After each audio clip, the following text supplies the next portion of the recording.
Today on the podcast, we have Eric Williams. He is a certified marketing guide and business coach. The dude's been married for 13 years and has two boys. Welcome to the show, Eric. Hey, thanks for having me, Scott. I'm excited to have a conversation here, talk about life, talk about fatherhood. Yeah, it's so cool how things come together because you reached out to the company I was working for, and I just happened to grab the message from the Facebook Messenger, business messenger. Mm. It's kind of weird how those come in. And you had experienced something within that company you really enjoyed and wanted to see if you could help. And I'm like, Yep. if there's somebody offering help for nothing, I'm going to reach out to this person and get to know them a little bit. Right. Fast forward, here we are. I don't know if it's like 6 months later, the company hired you, used you. Sure. I went through that process and was very impressed. So first of all, good job, my man. Well, thank you. Yeah. Yeah, I think overall, man, like my whole life's mission and goal is just to help people, be generous, and to figure out how I can use skills to help others, especially like the company you were working for and what you're doing here. When it's affecting so many people in a positive way, I just can't help but want to be a part of that and help other people do that. That's so cool. And that's kind of the vibe I got. And I took it to the leadership team. I was on the leadership team and I said, "Hey, look, this guy." And they're like, "Yeah, what does he want?" And so I said, "Hey, look, I'll call him and talk to him." And because everything is like what's their angle. And I Hmm. I got off the phone and I immediately got on with them. I said, "Hey, look, you gotta put down your yeah, put down your preconceived notions and you have to have a talk." And Yeah. connected, and it was very obvious. And we connected you with one of the gals, and then the rest is history. I think we spent like Hmm. 5 hours on the phone going through Oh your yeah. system, which is incredible. Yeah. um, so I was certainly impressed. I already told my business partner about you. And but mostly, like you said, it came from just your willingness to help. Sure. It wasn't a sales proposition whatsoever. Never felt that way, and I love it when Yeah. people are like that. So I had to get you on the podcast to Yeah. talk about Yeah. being a dad and what makes you tick. Right. So here we are on the Brotherhood podcast. Tell me about your family. Yeah, so I have two boys, like you said, 8 and 9 years old. My oldest son, Calvin, and my youngest son, Oliver, and they are 10 days shy of 1 year apart. So we have for 10 days, we have what we call twin week, where the younger son turns the next age, and they're the same age for 10 days. And we try to make it fun, and we try to celebrate. We end up having like basically 3 birthday parties. Most people, when they're so close to another family member, they might share one, but we have to have kind of a one. The youngest son has a party, and then we do a family thing together as the together party, and then the oldest son has his own little separate thing. So we try to do things to keep them separate. I'm sure for the listeners who have actual twins or multiples, right, that's difficult. Or if you have a kid whose birthday is close to another major holiday, you got to navigate that. But been married to my wife for 13 years. We met, we actually went to high school together. I tell people, well, she always loves it when I tell people this, but when I first met her when we were freshmen, it was like I thought she was the most annoying person ever. And it's just like funny how that conversation went and how that relationship grew. And right after high school was done, we started dating, and then I went off. This was 2001, and I went off to Europe for a month. And then as soon as I got back, she went out to the military to go into basic training, boot camp, everything like that. And then 9/11 happened, and this is the time before cell phones, were available and things like that. And so we were writing handwritten letters back and forth. We had no idea. She had no idea if she was going to Afghanistan. We had no idea if she would ever come back home. And so, our relationship was really forged in those first maybe 6 months through adversity. And that's really a theme that is kind of carried out through the rest of our life when we do pre-marriage mentoring with other couples or anything else like that, through ministry and life groups and things like that. I tell young couples, man, the reason why I'm with my wife, like you could say fate and you could say love and you could say all the other things that you love about it, but like if I'm thinking about it from a rational standpoint, when push comes to shove, when adversity comes, when stuff happens, we draw closer together rather than further apart. And so that's really throughout the years. I could look back through 13 years and just realize that has been the catalyst for our continual connection. Again, outside of spirituality, outside of our, mutual love for Jesus and things like that. But other than that, the practical side of it has been really drawing together through adversity. That's interesting. It's very cool. Hopefully, when there's no adversity, things are still going well, because that's Yeah. really the goal, right? Yeah, right. Yeah, well, and of course, I tell people too, like, I know no matter what happens, no matter what frustrations happen, because like in our relationship, the stereotypical pop culture relationship is wife is super organized, put together, has the schedule, does all the stuff, does the finances. Dad is the Homer Simpson or the fun guy, the whatever. We're almost flip-flopped where she's definitely the fun parent. I'm the one who manages our schedule and our finances and all the, kind of more typically female type of, I don't know, talks like that. But what I know is that no matter what, when I want to have fun, she's up for having fun. And so that's what's great is even when it's tough, like it could be like, hey, let's go do something wild and crazy. And she is always down for it. There's never like, well, I don't know. The kids have school tomorrow. It's like, forget their bedtime. We'll go and do whatever. Let's have ice cream at 8 o'clock at night, whatever we want to do. And so it's not all adversity. It's also knowing that as stressful and high strung and type A achiever oriented guy I can be, I know that I'm always coming home to a partner that is just 100% down for fun anytime. That's isn't that fun? Isn't that Yeah. cool? I mean, Right. quite honestly, like, uh, I'm a visionary, entrepreneurial type. My wife is definitely the type A and very organized, does the finances. Sure. But her name is Joy, and it's so she loves to laugh and she Yeah, that's loves great. to mess around. She loves practical jokes. She's Mm. super sarcastic in a very loving way, Yeah. and it really keeps things fresh. I mean, it is Right. just so fun, right? Because I can Yeah. get serious. Oh yeah. Yep. Yeah. And I mean, I'm just glad I found somebody that's willing to laugh at my jokes, so that's a bonus too. Oh, dude, like I'm not good at writing dad jokes down or remembering them, but in the Right. moment, They just, I'm up there.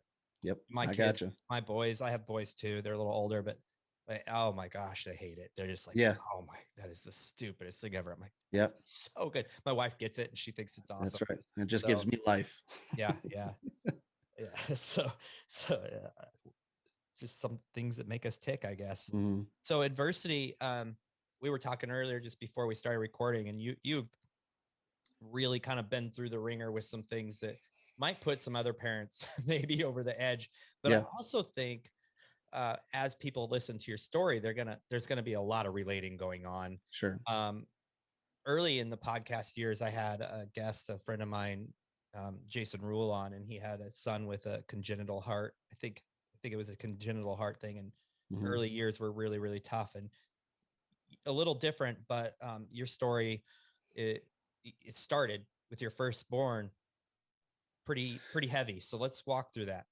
Yeah, so I mean, we were, this was like 2011, and we find out that we wait a couple of years, obviously, after getting married before having kids. In fact, my mom always said like the two pieces of relationship advice was, wait 5 years after you're married to have kids and move 100 miles away from your family. So we waited, I think, 4 years, and then we were lucky that we were able to conceive right away, and we had first pregnancy going, and my wife started having some issues. She was preeclamptic, had high blood pressure, all that sort of thing. So for those of you who are dads, you probably have gone through the similar situations.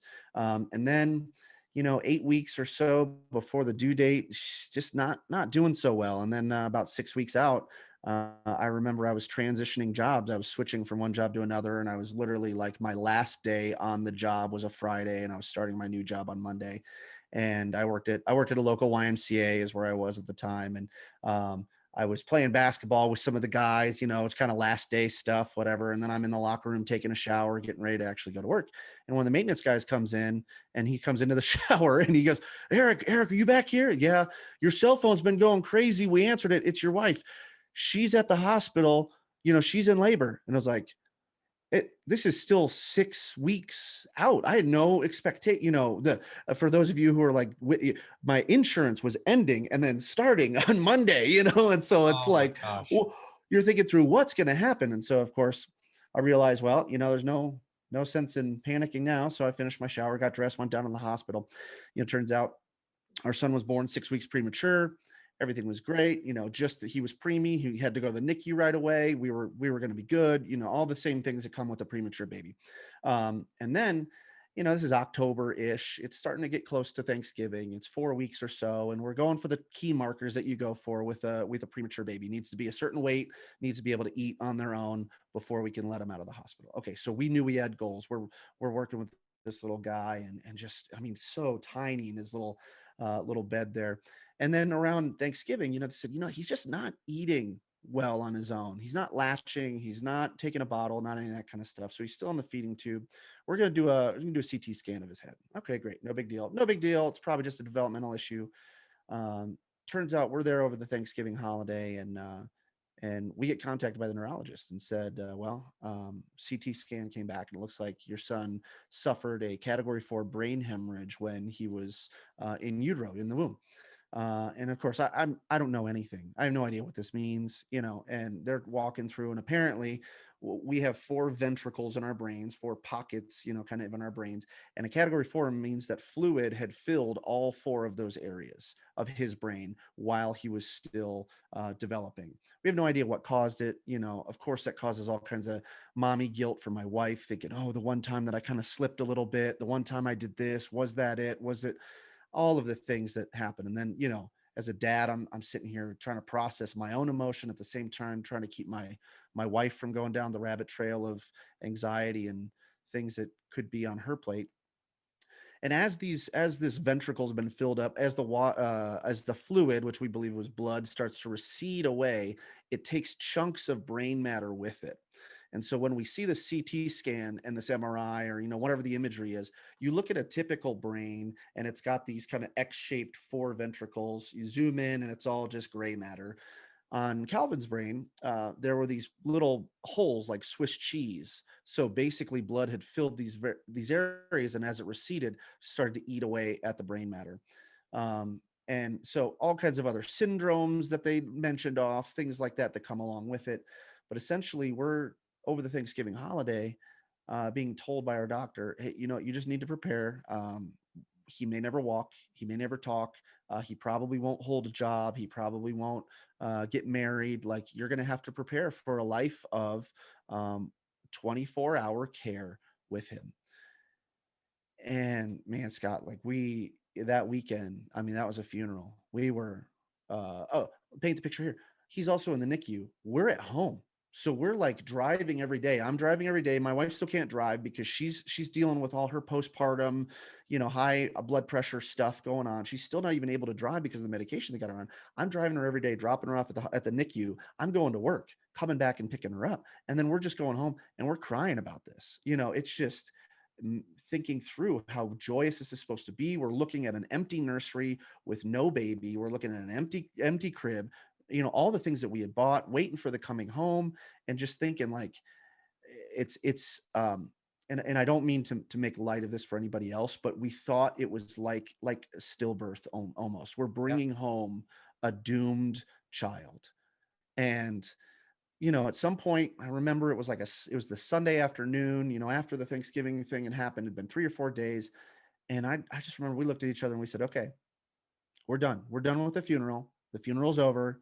Um, Now we have to accept what we have right now and move on from what we've been given. And so we're going to take it one day at a time, and we're just going to see what happens. And slowly over time, he's starting to gain things. Connections are being made in the brain. And now he's 9 years old, and he walks. We can't get him to shut up, so he definitely talks. And he's got some occupational, gross motor skill, fine motor skill issues. He's had probably 2 to 3 days a week of some sort of doctor, neurologist, occupational therapist thing for the first 8 to 9 years of his life.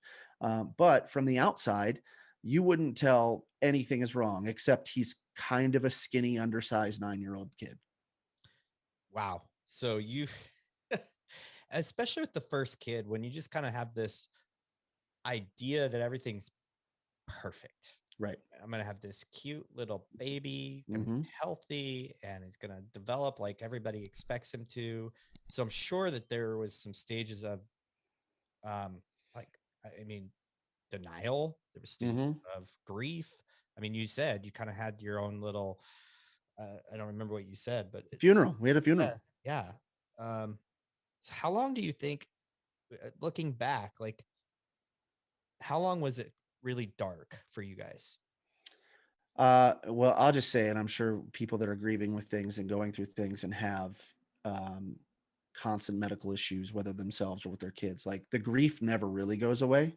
So, there are times where it comes back up and you just get frustrated uh, because why can't he just be normal? Why can't we have a normal life? And why can't I do better as a father to meet him where he's at? Why can't I adapt better? Those sorts of things always happen. But I would say, that first week was terrible, and we were in the middle of cold and flu season, and in the because it's November, and in the NICU.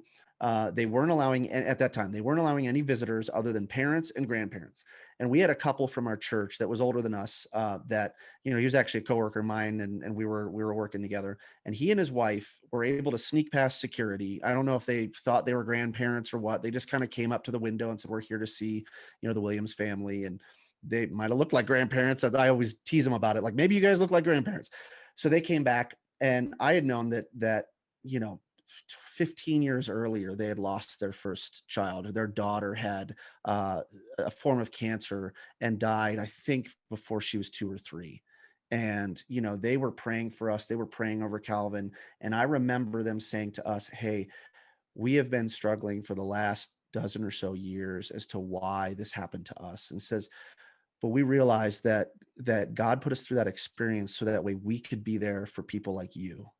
And it was like that was a catalytic moment for me to see that and to say, "Okay, what can what can I use out of this? What is the purpose for this type of pain in this situation?" And I think that's what really didn't get rid of the darkness for me necessarily, but at least gave me a light at the end of the tunnel to go, "Okay, every single thing I go through now is an opportunity for me to help serve another parent, another dad." And so anytime I've ever had friends who have had premature babies, right? The first thing I do is I try to direct message them, say, "Hey, I've been where you've been. I know it's tough. Let me know if there's anything like that you need. Like I'm here for you, and I wanna be there for you." And the other aspect is we're pretty transparent, especially on social media, about the struggles that Calvin has, and our struggles as parents.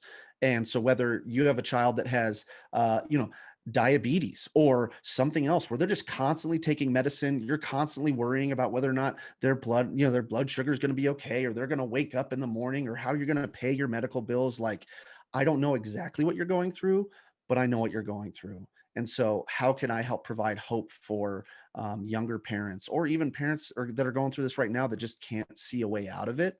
And so that's really kind of what has helped lighten up the darkness. But specifically, it was real bad for about a week, and then it just progressively got better after that.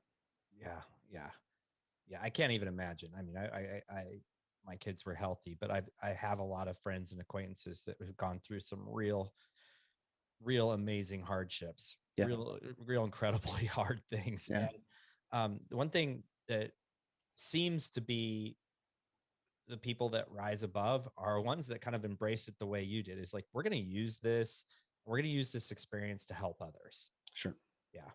And it sounds like the couple that came and visited you, it's kind of, we're doing the same thing, kind of yeah, starting that whole, we've been there yeah. and we're here for you.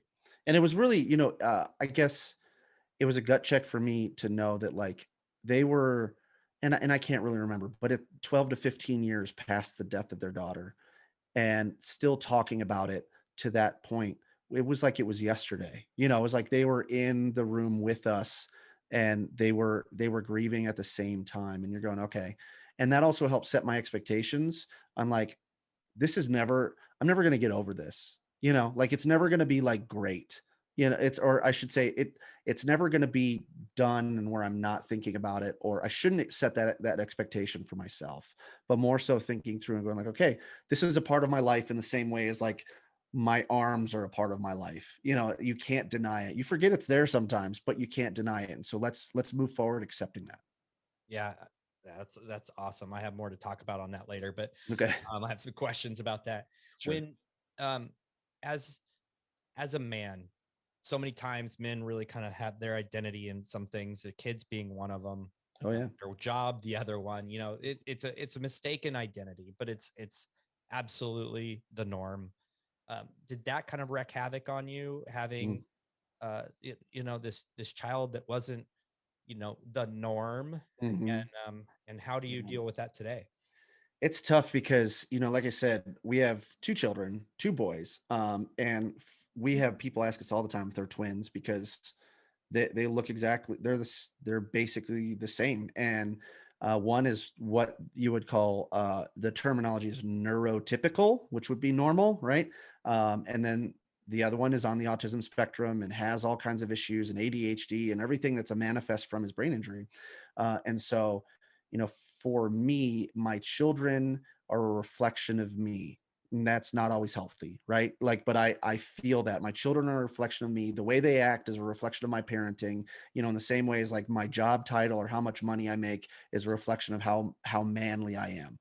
And that's not healthy. And but I don't think that I can, like, I'm not in an emotionally mature spot after 37 years of life to be like, no, it never bothers me. It never bothers me how much money I have or when I see someone else with a better house or a better car. Like that's a temptation inside of me that eats at me. And so, when we're out in public, first of all, I'm naturally kind of I'm outgoing, but I'm introverted. I don't really like small talk. I don't, I don't. When we're at a restaurant and the waitress comes by and asks how your day is, I'm always like, oh, great, cool, and like let's get to. I want to make your job as easy as possible, and I know you don't want to do the interaction thing. Let's just move on. So customer service interactions for me are like, how quickly can I help you do your job so I can get out of this situation, right? So going out to eat right now with our kids is great. And I'm sure anyone who's got an 8 and a 9-year-old, that's probably, two boys, it's probably rough anyway. Now, if you have a child that's on the spectrum, like mine is, or is ADHD, or maybe didn't get their medicine, or didn't get their medicine on time, or maybe there was a imbalance in the food that they ate, or God forbid they have red dye number 4 because that throws them way off. Whatever happens, we're at this restaurant a couple of weeks ago for the first time in the last year since we've gone out, with all the pandemic happening, and Calvin orders his mac and cheese and whatever. Waitress is super cool. And then she leaves. And as she's walking by one time, he just full of joy, full of energy, full of life, yells at the top of his lungs in this restaurant, "Where's my mac and cheese?" And I just wanted to die. Like, Scott, like how could I get out of that situation? Because instead of looking at this in a healthy spot and go, most of the other parents around here understand there's a child in here, right? Me understanding he's not neurotypical, he's got some issues, he doesn't mean to be rude, but for me, I'm like, oh man, you have no idea how incredibly rude that was, and if I'm being honest, how incredibly embarrassing that was for me. So it was like I get embarrassed constantly by these things. And so there's a constant back and forth between like I shouldn't be and I should accept him and I should be proud and I should be doing all those things, but the nature inside of me still is negatively affected by that. Is negatively affected by the embarrassment that I receive, the immaturity that I have in my own life. Any child shines that mirror on you because they act like you. Well, this is like I've got a little mirror running around and then I've got someone else that physically points at all of my insecurities because every single thing that he does is like something that I'm deeply insecure about. And so it's forced me to have to look at myself and go, okay, what am I supposed to learn through this? And what are the areas of my life that I really need to grow and learn, not only to accept him, but also to be healthy on my own end. So that way I'm not putting my personal self-worth or my emotions into something that it shouldn't be. Yeah, I mean, it sounds like it's an ongoing battle. Yeah. But don't you think recognizing it and recognizing that your self-worth isn't tied up in that, and the fact that you recognize I am embarrassed about this does reflect on me. Don't you think that's half the battle? Oh yeah. Yeah, I mean, recognizing is important because when I'm at my worst, I'm blaming my kids for stuff, right? When I'm at my best, I can understand that they are two human beings that have been on this planet for less than a third of the time that I have, right? Less than a quarter almost. And it's like they're learning. And if I know that I'm not complete, man, how much more grace do I need to give them and understand that they're learning how to get through this adult world as two little beings that are not quite equipped for it. And it's my job to help equip them. And then add on top of that, I have one son that's already trying to overcome hurdles inside of his own brain in order just to function in society. And so, recognizing that in us is important so that way I know that I'm not always pointing the finger because if I'm not careful, I'm pointing the finger at my wife, I'm pointing the finger at my kids, I'm pointing the finger at everybody else instead of looking and going like the one thing I can control in this situation is my own reaction and my own emotional response to this. And so how do I need to do that in a way that's going to help them move forward? Yeah, that's incredible. Your relationship was kind of forged under fire, forged Mhm. in the fire, right? With your wife being, you know, what she was deployed, correct? Yeah, well, she went. So like I said, I was in Europe for a month. Then she went to basic training, and then she had started basic training in August. September 11th happens, and so we hadn't seen each other from June until all the way after she got deployed. She's going through all this kind of stuff, and we just it was purely handwritten letters, and I would send her. Do you remember calling cards, like 1-800 Oh number yeah. calling cards? I would send her those so she could actually use a payphone and call me long distance back when long distance, was still charged for. So that happened. And it was just, that was a tough time to go through early on in a relationship when you're supposed to spend a lot of time together. Yeah. Yeah. So you forge your relationship under this, you know, extreme conditions, this stressful conditions. And then, I think you said 4 years later, you're having a child and it's Mm, extreme conditions again. right. And you've been living within uh outside of the norm conditions since. How has your relationship with your wife been? Throughout the process, I mean, that's the thing is like she's come from a background where she was raised in a family of divorce, split family, things like that. My family is I don't have that sort of background in my family. And so she's had a lot more relationship kind of issues throughout growing up. And so it's really just been a dedication for both of us to go that like when push comes to shove, we have each other's backs and we have to be with each other. And so that relationship has remained the same throughout the entire time, to be able to say, hey, through all of this, like, okay, who's my default, who's the most important person in my life, and knowing that if the two of us aren't on the same page, then there's no way we're going to be good parents. If the two of us aren't on the same page, there's no way mentally I'm going to be in a good spot. There's no way mentally she's going to be in a good spot, and we're not going to be very healthy overall. Yeah, you bring up something that's really near and dear to my heart, something that I will say a million times is really your spouse. Well, there's no if or but about it. Your spouse should become before your kids. Right. And it's one of those things where you're serving your spouse, and by serving and being close to your spouse and displaying that affection and that love and becoming Yeah. closer, you're actually serving your kids. Yeah. And I think Yeah. a lot of families get that out of order. Yeah, I totally agree. I've seen the memes, or the posts on social media where it's like, your kids come first, your kids come first, your kids come first. And I understand most people mean that between like my kids come first before my boyfriend or before my girlfriend, if there's a divorce or something situation. I get that. But like the thing that was really evident for me early on that whole kid parent dynamic was, after Calvin was born, my wife was literally bedridden in the hospital because of the complications she had had. So she's on floor number 11 or whatever, and he's on floor number 4. And, I'm looking at a situation where it was kind of, she had blood pressure issues. It was touch and go. There was one part where I was hanging out with her after she had given birth, postpartum, and the nurses clear everybody out of the room, and it's like, oh, whoa, hey, we need everybody to clear out of the room, turned off the lights, and there's all these things going on. And it's like, I remember being in that spot of deciding between my firstborn son, who's downstairs in an isolette at less than 4 pounds, or my wife, who's upstairs, who's going through her own medical issues. And I know people have probably been in worse situations choosing between those two things, but it's I had to make that decision to hang out with her and be there for her. And it wasn't until she said, "I'm okay. You go and hang out and be downstairs with Calvin, and I'll have them get you if I need you." And that to me was like, okay, good. I had to make sure she was okay first, and then I could go be with my son, because there's nothing I could do for my son, right? He's in a little plastic box, and they've got tubes and wires and things like that. And so once she said, "I'm good, you go be with our son." So I think, to your point, like, yes, of course, would I protect my kids physically, right? Like, because they need something different than my wife, who can take care of herself in most cases. Yes, but am I gonna make sure that she's okay? Because that's more important, that we're together, because ultimately that's gonna have an exponential effect on our kids.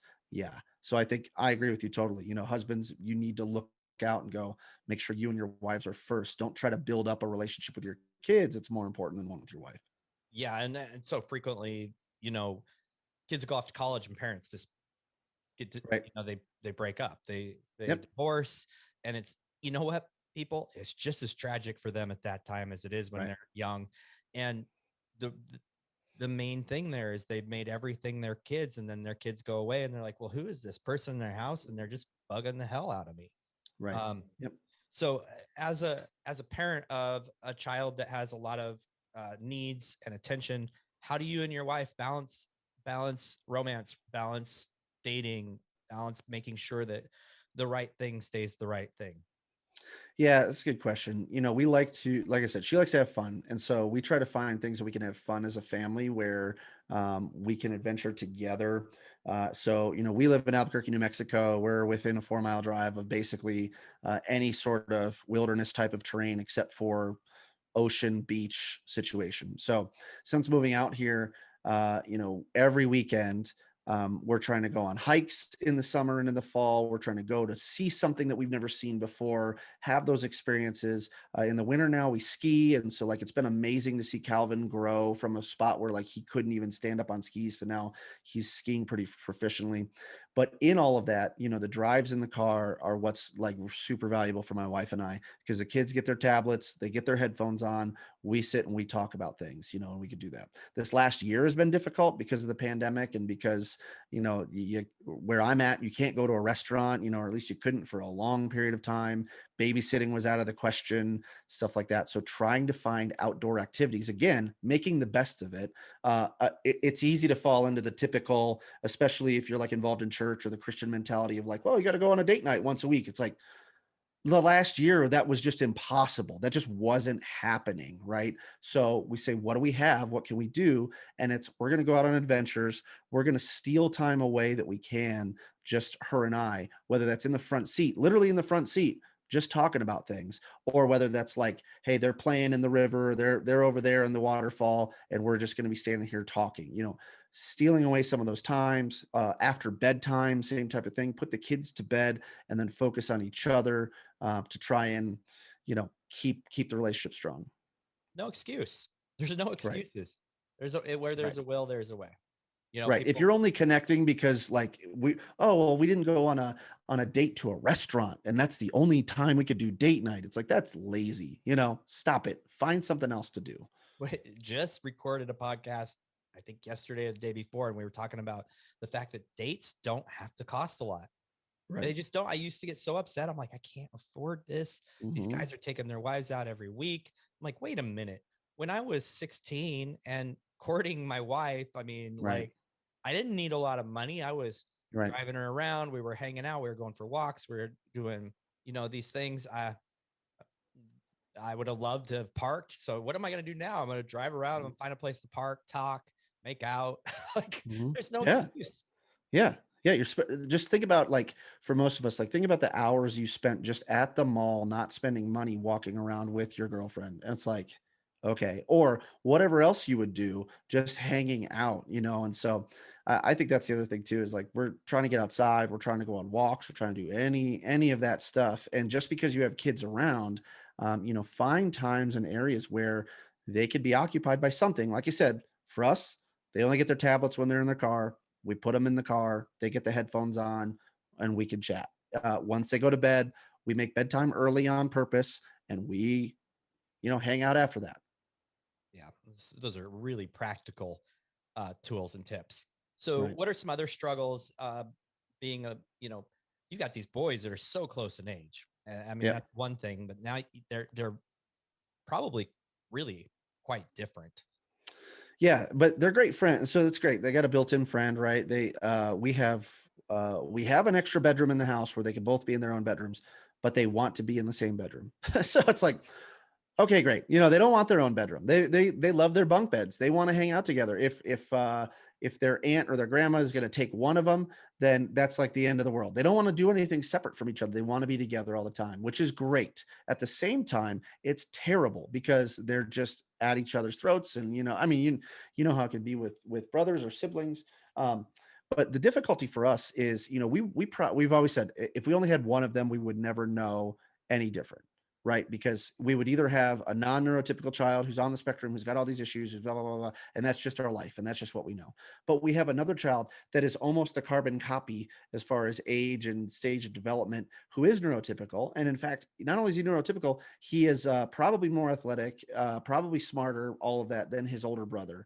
And so trying to manage that difficulty of like, for me, like, and I've got my books up here, how to be a gentleman. We got like 3 different books up here, but trying to help my sons understand the most important things in life. And so for my youngest son, it's really like he's got a live in opportunity to extend grace, to extend kindness, to realize that life isn't going to be fair because his brother's going to get different kind of treatment than he's going to get. Life isn't going to be fair because his brother just doesn't get certain things, or his brother is antagonizing him, but not on purpose. Like, he just doesn't know any different. So, spending a lot of time separately with my younger son, talking to him in a different way, because he can really understand and conceptualize when I'll say, hey, buddy, when daddy spends a lot of time with Calvin working on this or this or this, or when Calvin does this and he doesn't get the same punishment that you get, this is why. And really trying to let him know that this is the differences between the two of them. And I always want him to know, like, hey, you can always talk to me if you've got a problem with something.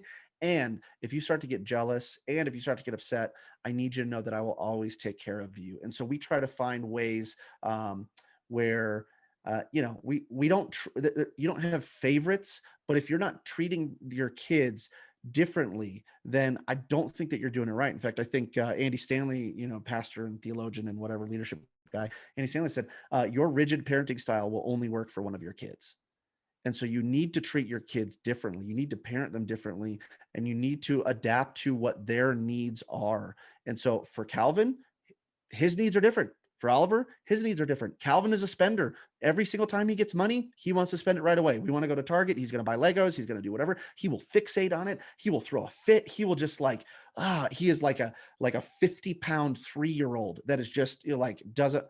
Oliver is a saver. He doesn't want to spend a single bit of money. In fact, we opened his first savings account. I don't think he spent any money that he's gotten for Christmas or birthdays since he was a baby. And so he put in like $200, $300 worth of cash that he just acquired. And so they're already different. So I need to change and adapt my styles. And my wife and I are struggling through that too, knowing how deeply emotional one is, how deeply rational the other one is, things like that, knowing that we have to react differently, and really even choose our consequences differently for them too. Yeah. So it's so good. This is so good. We had a conversation in the Brotherhood this week. I don't know if you Mhm. saw it, but a dad was like, my wife doesn't think I should spend time with our kids separately. Sure. Now, you are in kind of an extreme scenario, but you just nailed it on the head. Our kids have different needs and they Yes. need different types of time and Yep. attention. Yep. Yeah. Yeah, and I think if you get into the love languages, if you get into any strengths type of thing, anything that shows the personality types of your children, even just understanding the love languages of your kids, because my youngest and I, he wants to play video games. We play Fortnite. I will sit down. We'll play a game. He'll play One Life. I'll play One Life. We'll swap back and forth. My eldest son couldn't care less about that. He wants you to spend time just around him while he's doing his thing. So he'll build Legos, and you just got to sit there And you could be on your phone, you can do whatever you want. He just wants you in the room while he's doing his thing. And so it's like seeing them differently. When one gets upset, they want to be held and cuddled and everything's okay. And I understand what's going on. When the other gets upset, he wants a problem solved and he wants whatever it is he's upset about. And so recognizing that in your kids and realizing I have to react differently to each of them is going to be better for you as a dad, but also is going to be better for them and their development too. Yeah. So another thing, I love that you're just dropping bombs on us, which is incredible. So understanding the needs, understanding the personalities, love Yep. language thing is incredible. Strength finders is incredible. I mean, there's all these different things you can Sure. do depending on development. Yep. Colby, there's things you can do in the Colby test, Mhm. but like you can't treat them the same. And the fact Right. that you have to like they don't all speak the same language, and you may be Mhm. not feeling like you can connect. Right. Well, it's probably because you're speaking a foreign language to them. Maybe they just Right. want you sitting there watching them playing a game. Yeah, I was just talking to my sister. We had brunch today. We're hanging out, and she's super close to my kids, and we're super close. And we were sharing a story because she was adopted from Russia when she was 2 years old. Like our family adopted her, everything like that. And I remember that first Christmas that I had. I was 9 years old. She was 2 years old, and I hadn't gone through the baby stage with her. We had just automatic family. She was 2. I'm 9. I'm getting, I don't remember, maybe it was a Game Boy that year, it was like 1990, 1992, right? I'm getting some big electronic piece of thing, but I only got about 10 or 12 gifts. I say only, but I only got about 10 or 12 gifts. Meanwhile, this 2-year-old has got a mound of 100 plus little tchotchke items. And I remember being real upset. And my parents did a great job of telling me at that age, like, hey, the amount of money that we spend on you, first of all, that's up to us. But second, know that she's getting these things because of her level and what she wants and what she needs and everything like that.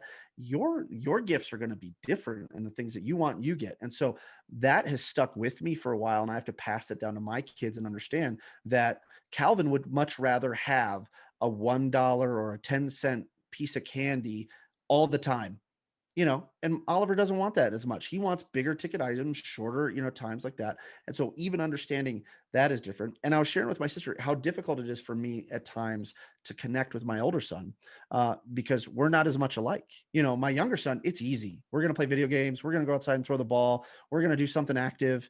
It's just easy to connect. My older son, it's just hard because of the reactions that he has, and he's just different.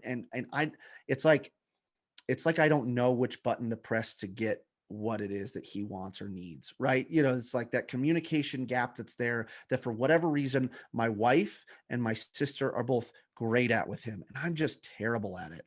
And so I told her, I said, I have to change my mentality and say, okay, for Calvin today, I'm going to intentionally try to reach out and ask him about something he's interested in, because it's easy every day when I get home. I could just gravitate right to Oliver and we'll hang out and we'll be great, immediately. But I have to put that into my brain that today, this weekend, tonight, whatever, ask Calvin about something he's interested in, right? Or spend time with him while he's doing something, even if it's something I'm definitely not interested in. And so, to your point, like you have to spend that time individually with your kids, even when it's hard, and especially with a kid that you don't naturally connect with. And it's hard to even say that, but hopefully, I'm not the only parent out there that says I don't naturally connect with one of my kids. You gave me goosebumps listening to that, but it brought back a memory when I was teaching. When early on, I had some amazing uh, internships as Mhm. an educator, and then was also worked with students who had behavioral and emotional, you know, some things that were really hard, really, Right. really heavy duty. I managed a treatment home for kids that literally, were abused and had Mhm. become abusers at very young ages. Sure. But one thing I learned was three times, and so I'm going to simplify this, but there was kids in my classrooms early on that I just didn't relate to. I didn't understand. They would act out. They weren't enjoyable to have around. Right. Yeah. And somebody, I don't know if it was a colleague or an article I read, said, "Hey, look, just ask them about the things they like and do it three times within Right. a certain amount of time." And I carried that out the first year I taught, which by the way was um, September 2001 is when I started my education Mhm. career. Very vivid memories. Right. But Yeah. those kids, I remember the two that I did that with the first year. Very different. One was very destructive, trying to hurt people, thinking, Right. fascinating about killing people and bombs. And the other one was on the spectrum, very high on spectrum. And and I did that. I employed that. I'm like, I'm just going to ask them about the things they like. I'm Right. going to listen and I'm not going to judge, but it's every day. I'm going to do this. And it's 3 touch points. Those are the people I still get contact from, Right. 20 plus years later. And it was a massive success point because I didn't have to understand them. I didn't have to enjoy the things they enjoyed. But as soon as Mhm. I showed interest and I made a certain quota per day, it completely Right. changed it. And I think sometimes as parents, we're so fascinated, we're so focused on getting them to like the things we like Right. or get them out of the things that we don't like that we Mhm. lose track of the connection. Yep. Or there's some marker out there, whether it's academics or other expectations that are put on them in different ways that have nothing to do with maybe their main primary interest. And I think, it brings up an axiom from when I'm working in ministry. One of those ministry type of axioms is, when you're talking in the church world, is like for our volunteers and for the people that we're interacting with, we want more for them than we want from them. And it's like I've tried to adapt that into my parenting because it's like, am I interacting with my child because I want more from them? I want their obedience. I want them to listen to me. I want them to, I want their compliance on something. Or am I trying to build something in them and for them through this? And so that helps me when I'm healthy. Again, I'm not doing it right most of the time, but when I'm healthy, I could stop and go, okay, is this thing that I'm asking them to do I'm experiencing resistance? Is this thing so important? Or what can I do to build something in them? Can I give them a choice here? Can I do something that they want to do? Am I just hungry, lonely, angry, tired, and I just need to get over myself because I really need to build something in them and I want to do something for them. And it just makes it a lot easier to make these decisions. Yes, I want them to eat healthy as often as I can and to build healthy habits, but if it's going to make their week for me to go pick them up after school today and drive them to Sonic and get them something for ice cream or whatever, what a win. Because at the end of the day, I want them to know that their dad loves them, their dad loves having fun with them, and that their dad wants to connect with them. Not that I'm some stick in the mud who never wants to give them anything, right? And so, like, man, take an opportunity to connect with a kid and do something they want to do, even if it's not number one on your list. It's such a great reminder. My dad wasn't connecting with me the way he always had. We had a Right. very good connection. But when I hit middle school, I became a skater, and that was Mm, about as far, as I was talented in it. I could do it. mm, I loved it. I could spend every waking hour. So what did my dad do? He's like, hey, he hated it. He hated it because I get hurt and I was gone. I was, yeah. out doing whatever I was doing. But he said, let's build a half pipe. I'm like, Yeah. what? So Right. he spent the entire summer with me building. I mean, he taught me so much in that time, and I was purely invested because he was 100% invested in what I cared about, Right. not about him. And he still will tell that story, and the closeness that it brought us. And then also a beautiful part of that was we built it in my backyard. So instead of me going out in the city Oh, and yeah. town and doing whatever I Mhm. was doing, he had some time when everybody was coming to our place. I think Right. parents need to kind of grab a hold of that and say, Mhm. and plant that in the ground and be like, I can't force baseball on them. I can't force Right. them to Right. be an athlete. I can't force them to love motorbikes or hunting like I do. I can expose them to them and maybe they'll love it, but Right. I need to look at what they do and figure out a way to bring that into my circle, into how can I get inside of that circle without Right. pushing? Yep. And such an incredible experience I had as a kid, and I try really hard to do that with my kids, but I think a lot of parents miss it.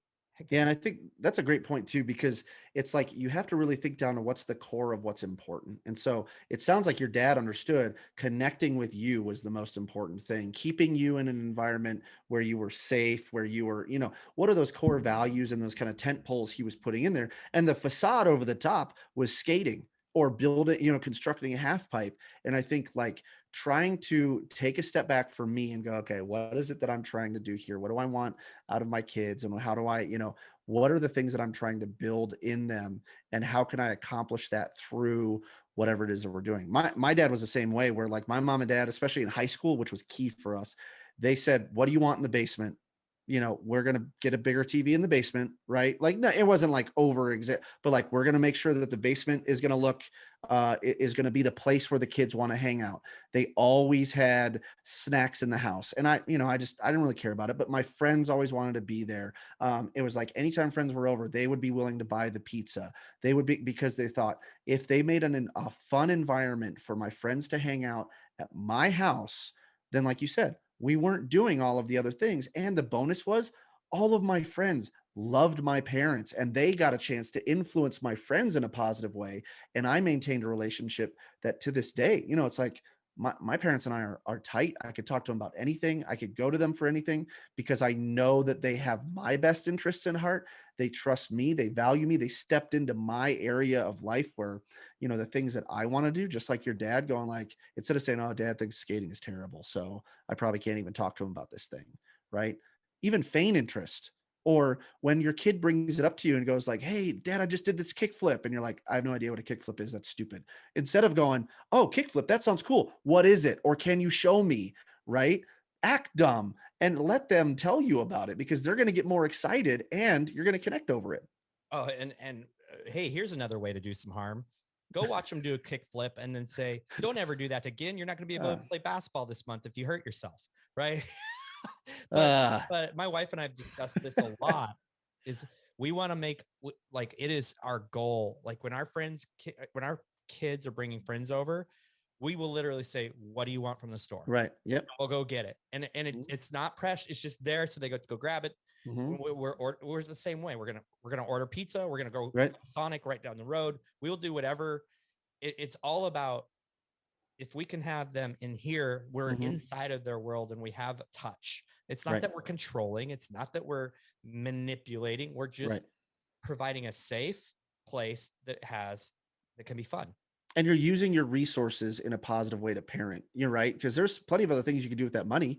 But in that way, you're taking an interest in your own kids' lives and the lives of your friends. Like I remember for my sister, it didn't so much happen for me, older child syndrome that I'm bitter about still to this day. But like for my sister, they would take her friends on vacation with them, and try to figure out ways to make it happen. They would save the extra money to make sure that my sister could take a friend. Why? Because she wanted to still take family vacations deep into high school. And even, as she got older, it was one of those things where it's like, instead of going to Cancun with her friends, my parents would have a friend take them with them, and so that way it was fun. They still looked forward to connecting over vacation or just connecting with parents in general. And I think that had a huge impact on that adult relationship, which I think so many parents forget is like you were talking about earlier.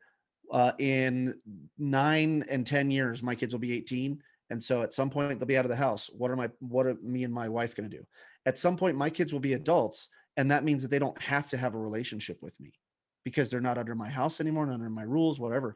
I want to foster something so they're going to be productive members of society, but also so that our relationship can grow as they grow. My relationship with my 8-year-old son is going to look different than my relationship when he's 18 or 28 or 38 or God willing 48 if I get to see him that long, And so those are the types of things that I really appreciate about my parents building that into me. And I think that was forged from adversity too. My mom's mom died when she was 16. My dad never had a relationship with his dad as an adult because he passed away when my dad was in college. And so they both talk about that, and they talk about how important it is for them to have the relationship with me that they were never able to have with their parents. And so that's imparted in me and going like, okay, I need to try and make sure I'm keeping that end in mind with my own kids because 9 years is a short amount of time, and they're going to live a lot more. They're going to have a lot longer relationship with me when they're adults than right now as kids. And so how can I build into that as well? Yeah. You remind me of something I say way too often, actually, probably not even close enough, is that I believe we are um, called to raise future adults. Right. If we're raising kids, guess what? We're going to be having a lot of problems. But I think that's a really good thing to focus on. Like how is this situation? How is my interaction now appropriate to help them be prepared for their later life? Um, Right. and you know, your whole story wraps around adversity, around all these things that have happened. Yet, in what world does a kid grow up and have a charmed life where they don't go through adversity? Right.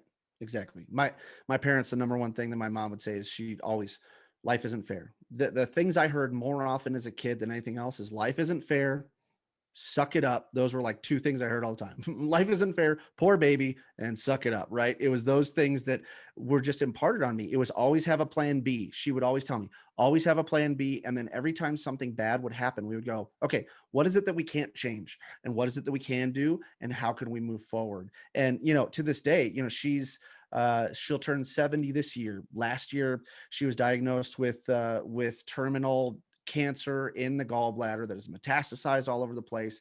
She was given a couple months to live. And, every day after that diagnosis, she would tell us, hey, I'm taking it one day at a time and I'm going to look for the joy today. And so we would FaceTime, we would call, and she would ask us, what's something that happened today that you did in your family that you had fun with? What's something you enjoyed? What was something great about your day? And, she's still going through the battle a year later, praise God for that. But it's been tough. And so I've been able to see that example of persevering through adversity from being imparted on me when I was a child all the way to now she's at the twilight, at the sunset of her life, and she's still doing it. And I'm like, that's what I want to do.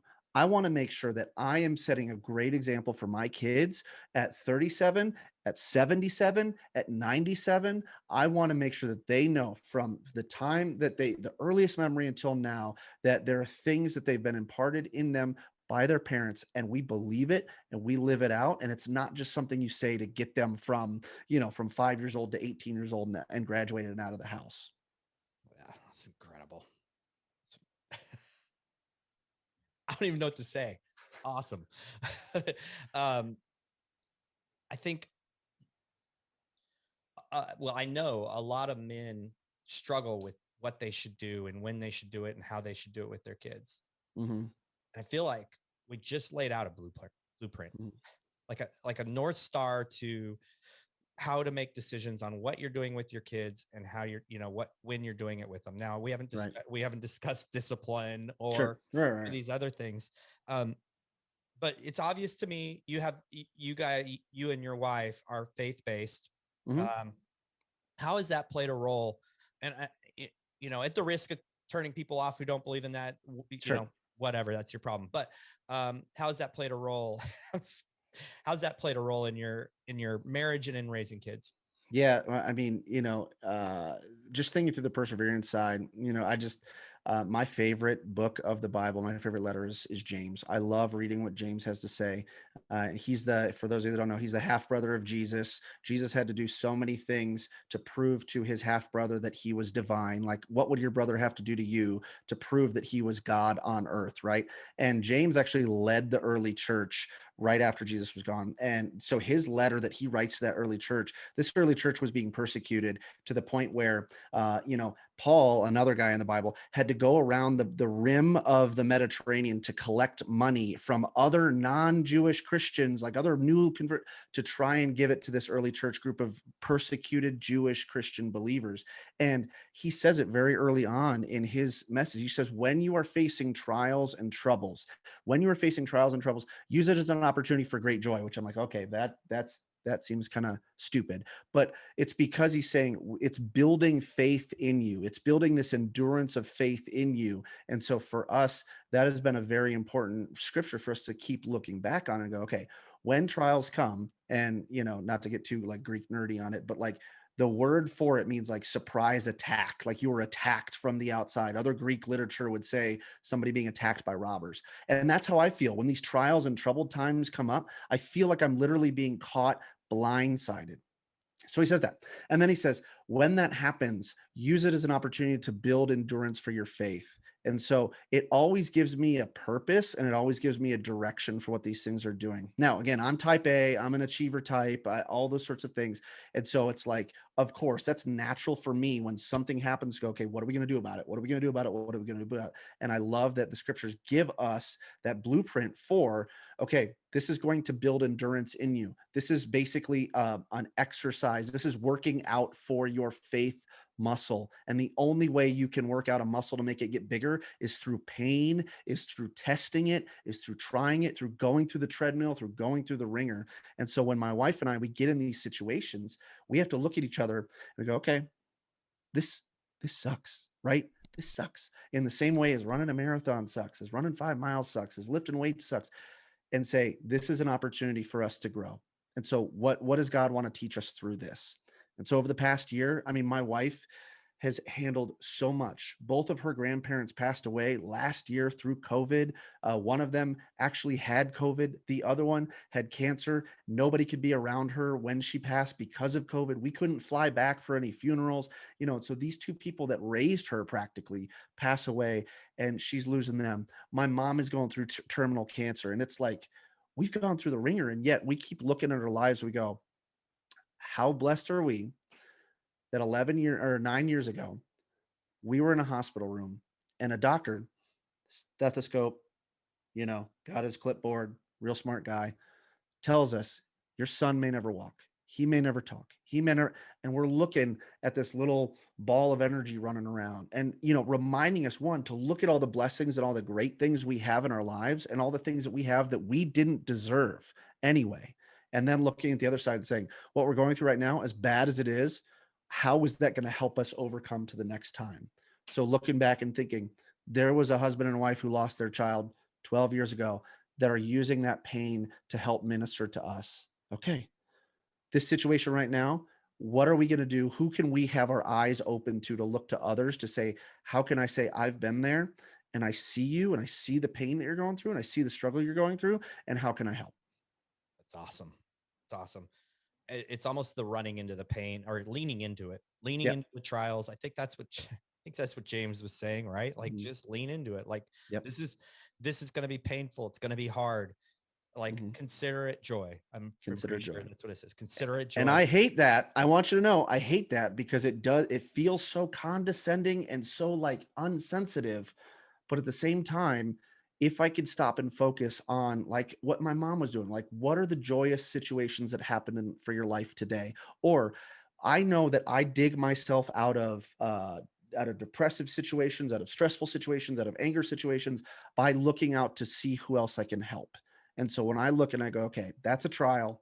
How can I turn that into joy, whether that's in my own life or use that trial for joy for someone else? And inevitably, it helps me raise above those things that we're going through. Yeah. It's so good.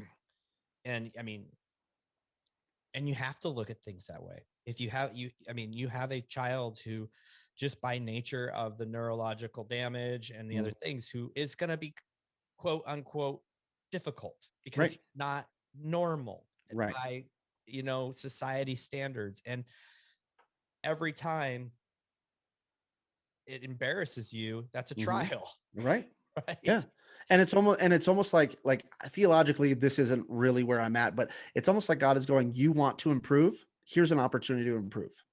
And it's a test every time for me and myself to go, okay, do I really believe I want to be the person that I say I want to be? Do I really believe I want to be the person I'm praying that God would turn me into? Well, here's an opportunity to make that choice, right?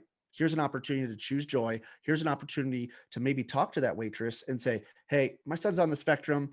He didn't mean anything rude by it. He's just going to say whatever he's going to say, and maybe have a good conversation with her, or maybe help her have a better day because of it overall. Because the other thing is, Calvin is an awesome kid that makes people laugh and smile. And so if they just get to know him, their day might even get better. And in that story, when we went to that restaurant at the end, she said, you guys have been great.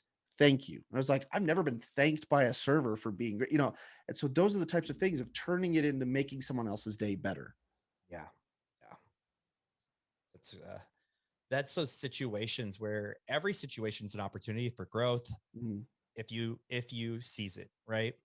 And Yep.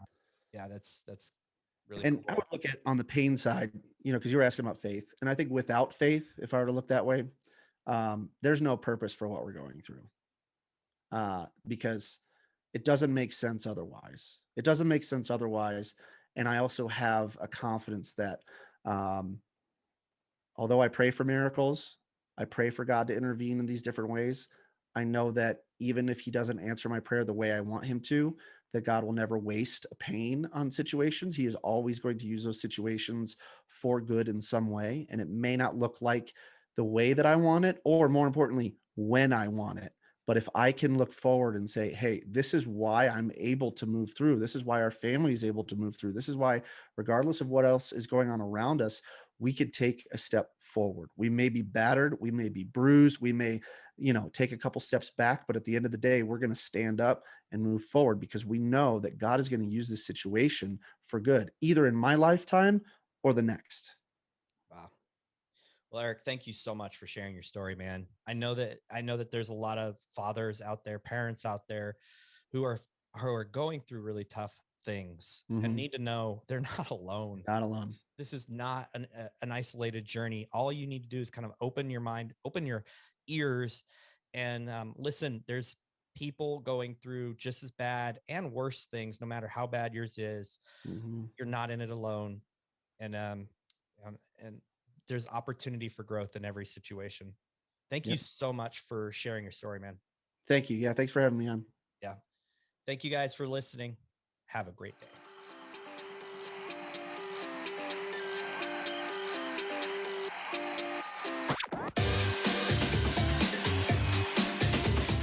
Thank you for listening to the Brotherhood of Fatherhood podcast. If you enjoyed the podcast, be sure to share it with your friends, your family, and follow us on social media. If you are a father, make sure you join our Facebook group, the Brotherhood of Fatherhood. Hit the subscribe button and tune in next time for more podcasts from the Brotherhood of Fatherhood.